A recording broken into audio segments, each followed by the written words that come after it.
Segundo livro dos Reis, capítulo 7.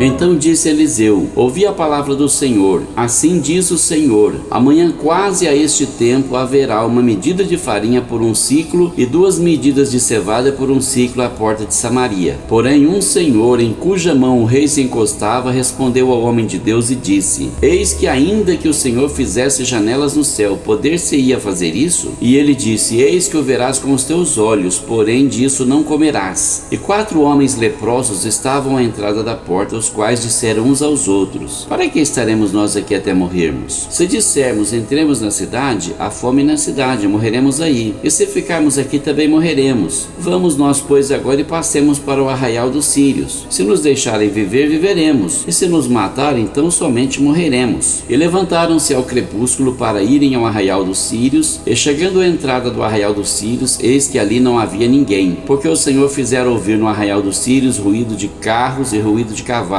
como o ruído de um grande exército, de maneira que disseram uns aos outros: eis que o rei de Israel alugou contra nós os reis dos heteus e os reis dos egípcios para virem contra nós. Por isso se levantaram e fugiram no crepúsculo e deixaram as suas tendas, os seus cavalos, os seus jumentos e o arraial como estava, e fugiram para salvar a vida. Chegando, pois, estes leprosos à entrada do arraial, entraram numa tenda e comeram, beberam e tomaram dali prata, ouro e roupas, e foram e os esconderam. Então voltaram e entraram em outra tenda, e dali também tomaram alguma coisa e a esconderam. Então disseram uns aos outros: não fazemos bem, este dia é dia de boas novas e nos calamos. Se esperarmos até a luz da manhã, algum mal nos sobrevirá. Por isso agora vamos e o anunciaremos à casa do rei. Vieram, pois, e bradaram aos porteiros da cidade e lhes anunciaram, dizendo: fomos ao arraial dos sírios, e eis que lá não havia ninguém, nem voz de homem, porém só cavalos atados, jumentos atados e as tendas como estavam. E chamaram os porteiros e o anunciaram dentro da casa do rei. E o rei se levantou de noite e disse a seus servos: agora vos farei saber o que é que os sírios nos fizeram. Bem sabem eles que estamos esfaimados, pelo que saíram do arraial a esconder-se pelo campo, dizendo: quando saírem da cidade, então os tomaremos vivos e entraremos na cidade. Então um dos seus servos respondeu e disse: tomem-se, pois, 5 dos cavalos que restam aqui dentro. Eis que são como toda a multidão dos israelitas que ficaram aqui, e eis que são como toda a multidão dos israelitas que já pereceram, e enviemo-los e vejamos. Tomaram, pois, 2 cavalos de carro, e o rei os enviou com mensageiros após o exército dos sírios, dizendo: ide e vede. E foram após eles até o Jordão, e eis que todo o caminho estava cheio de roupas e de aviamentos que os sírios, apressando-se, lançaram fora. E voltaram os mensageiros e o anunciaram ao rei. Então saiu o povo e saqueou o arraial dos sírios, e havia uma medida de farinha por um ciclo e 2 medidas de cevada por um ciclo, conforme a palavra do Senhor. E puseram o rei à porta o Senhor em cuja mão se encostava. E o povo o atropelou na porta e morreu, como falara o homem de Deus, o que falou quando o rei descera a ele. Porque assim sucedeu como o homem de Deus falara ao rei, dizendo: amanhã quase a este tempo haverá 2 medidas de cevada por um ciclo e 1 medida de farinha por um ciclo à porta de Samaria. E aquele senhor respondeu ao homem de Deus e disse: eis que ainda que o Senhor fizesse janelas no céu, poderia isso suceder? E ele disse: eis que o verás com os teus olhos, porém dali não comerás. E assim lhe sucedeu, porque o povo o atropelou à porta e morreu.